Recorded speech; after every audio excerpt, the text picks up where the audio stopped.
قرآن پاک کی آیت کیا ہے؟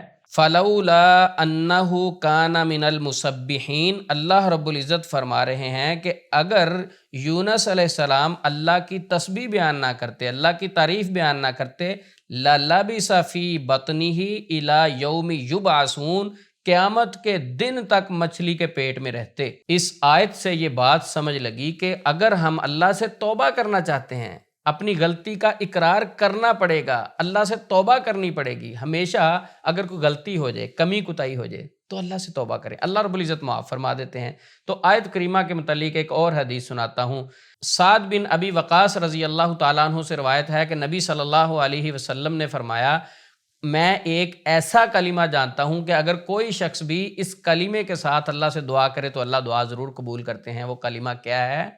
وہ کلمہ میرے بھائی یونس علیہ السلام کی دعا ہے، یعنی لا الہ الا انت سبحانک انی کنت من الظالمین۔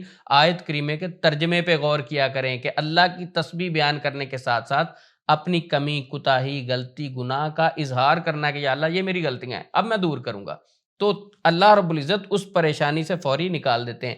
اگر دکھ، تکالیف، پریشانیوں سے ہم نکلنا چاہتے ہیں تو ہمیں اپنے گناہوں کی طرف دیکھنا ہوگا، ایکسیپٹ کرنا ہوگا کہ یہ میری غلطیاں ہیں، اور ان غلطیوں سے نکلیں گے تو اللہ انشاءاللہ ساری پریشانیوں سے بھی نکال دیں گے۔ ایک اور روایت میں ہے، نبی صلی اللہ علیہ وسلم نے فرمایا، کوئی بھی شخص یہ کلمہ پڑھ کر اللہ سے دعا کرتا ہے، اللہ سے اگر دعا کرتا ہے تو اللہ رب العزت اس کی دعا ضرور قبول کریں گے، ضرور اس کی دعا اللہ رب العزت قبول کریں گے۔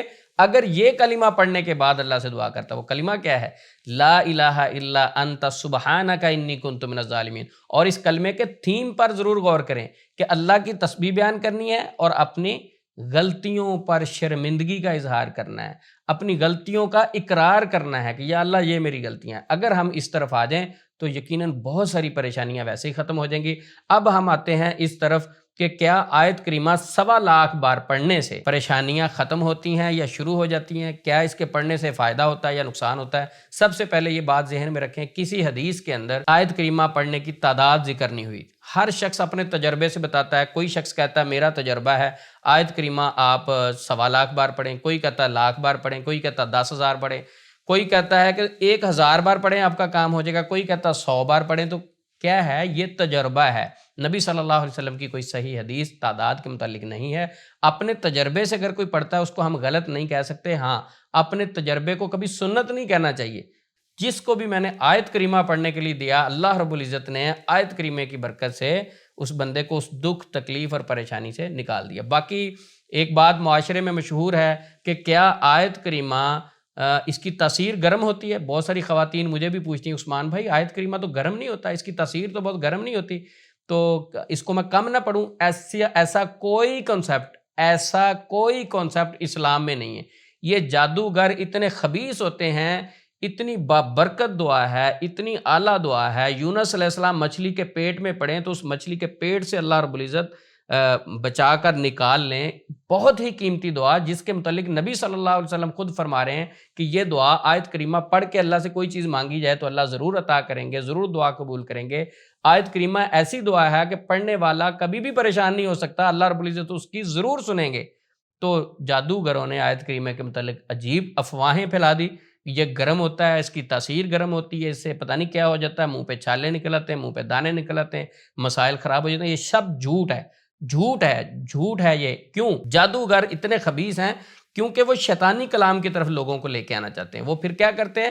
اسلامی وظائف، اسلامی دعائیں، قرآنی دعائیں، وہ دعائیں جو اسلام میں موجود ہیں، وہ دعائیں جو قرآن پاک کی آیات میں موجود ہیں، ان سے ڈراتے ہیں، خوف زدہ کرتے ہیں، کیونکہ ان کو پتہ ہے نا کہ اگر اللہ کی کلام پڑھیں گے تو ان کا تو مسئلہ حل ہو جائے گا، ہماری دکان کیسے چلے گی؟ لہٰذا ایسا کوئی کانسیپٹ صحیح نہیں ہے کہ آیت کریمہ گرم ہوتا ہے، یہ ایک جھوٹ، فضول، من گڑت بات ہے۔ آخر پر آیت کریمہ کے متعلق میں اپنا تجربہ آپ کے ساتھ شیئر کرتا ہوں۔ اگر آپ کی کوئی بھی پریشانی ہے، کوئی بھی ایسا مسئلہ جس میں آپ پھنس چکے ہیں، آپ کو پریشانی کا سامنا ہے اور اس سے آپ نکل نہیں رہے، اور آپ کو کوئی ایسا رستہ بھی نظر نہیں آ رہا کہ میں اس سے نکل جاؤں گا، تو آپ فوری ہر نماز کے بعد آیت کریمہ صرف 100 مرتبہ پڑھیں گے۔ یعنی نماز کے بعد بیٹھے اسی جگہ پر 100 مرتبہ آیت کریمہ پڑھیں گے۔ زیادہ کو ٹائم نہیں لگتا اس کو، انشاءاللہ 40 دن یہ آپ نے عمل کرنا ہے۔ ایک ہفتے میں ہی آپ کو پازیٹیو سائن نظر آنا شروع ہو جائیں گے، اس پریشانی سے تیزی سے آپ نکل جائیں گے۔ اللہ کی توفیق کے ساتھ آیت کریمہ پڑھیں، نماز کے بعد 100 دفعہ اپنی جگہ پر بیٹھے اور اس کے بعد اپنی جو بھی پریشانی ہے اس کے متعلق اللہ سے دعا کریں۔ اللہ رب العزت ضرور آپ کو اس پریشانی سے نکالیں گے۔ اللہ رب العزت سے دعا ہے کہ ہمیں اپنے حفظ و امان میں رکھے، پریشانیوں سے دور رکھے، پریشانیوں سے محفوظ رکھے، آزمائشوں سے ہمیں محفوظ رکھے، اور اللہ رب العزت ہمارے یہ چھوٹے چھوٹے جو ہم نیک عمل کرتے ہیں اللہ رب العزت قبول فرمائے۔ السلام علیکم ورحمۃ اللہ وبرکاتہ۔